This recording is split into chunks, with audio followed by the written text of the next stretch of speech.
გამარჯობა. მოდით აქვე გაგაცნობთ ჭკვიანური ქარგვის პრინციპს. ეს ჭკვიანური ქარგვა მე მოვგონე ტერმინი.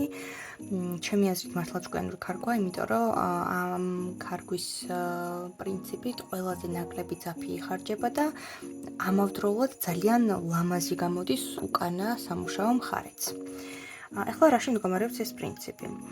როდესაც შევხედავთ უშუალოდ სქემას, რაღაცნაირად გონებაში უნდა გავიაზროთ, დაახლოებით სად დავიწყებთ და სად დავამთავრებთ ქარგვას, რაც ჯამურად ჩვენ უკვე გავაკეთეთ, თუმცა ახლა მიმართულებებია განსასაზღვრად.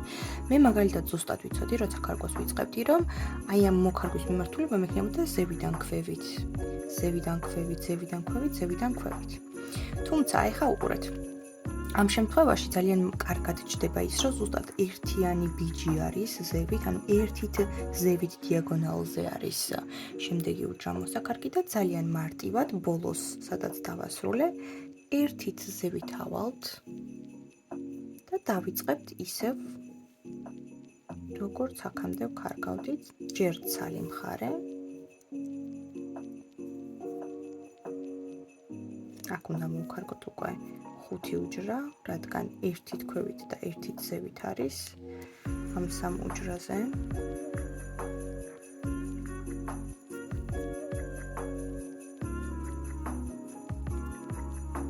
ისევ ავდივართ ზევით.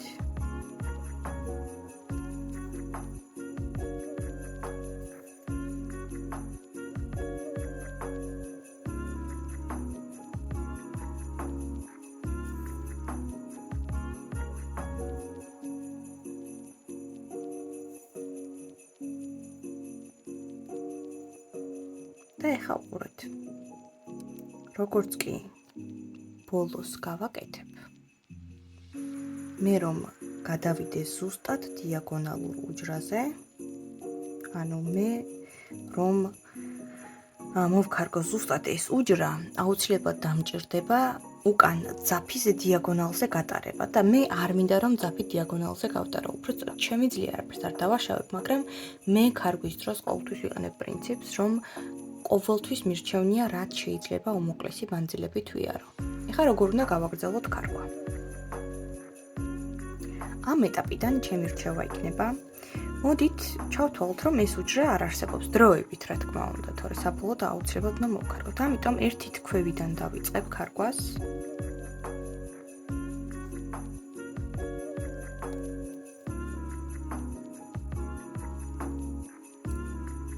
დავიწყე ერთით ქვევიდან, ჩვეულებრივად ჩავდივარ ბოლომდე, როგორც არის, ანუ ამ შემთხვევაში 5-ის მაგერად 4 გამომივა, იმიტომ რომ ზევით ერთი არ მოვქარგე. გამიზნულად და მოვქარგოთ ესეც.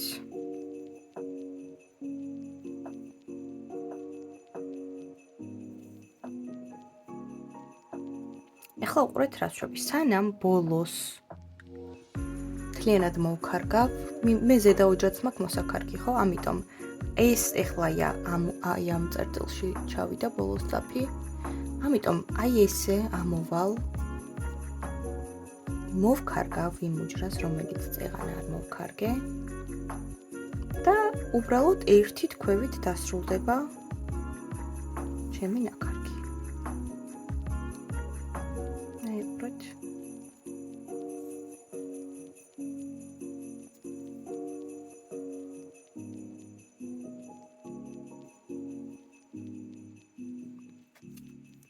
აი ეს ნაწილი არის მოქარგული ისე, რომ უკან საერთოდ არ გვაქვს არც ერთი დიაგონალური ხაზიც კი. ახლა ზუსტად ანალოგიურად მოვქარგავ ამ სამ უჯრასაც, ისე რომ დიაგონალური ხაზი არ გამომივიდეს, ანალოგიურად. ანუ ბოლოს აი აქ ჩავიდა ჩვენი ძაფი, ამიტომ ცოტა ერთით ქვევით ამოვა. მოვქარგავ სამის მაგივრად მხოლოდ და მხოლოდ 2 უჯრას. ერთს სრულად მოვქარგავ. მეორეს არ მოვქარგავ სრულად.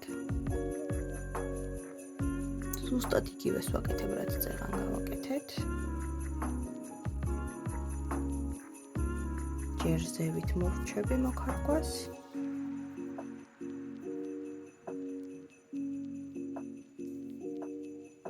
და შემდგომ ქვევიდან ზევით. ეხლა ზევით რატომ? იმიტომ რომ შემდეგი მოსაქარგი გვაქვს აი სადღაც აქ.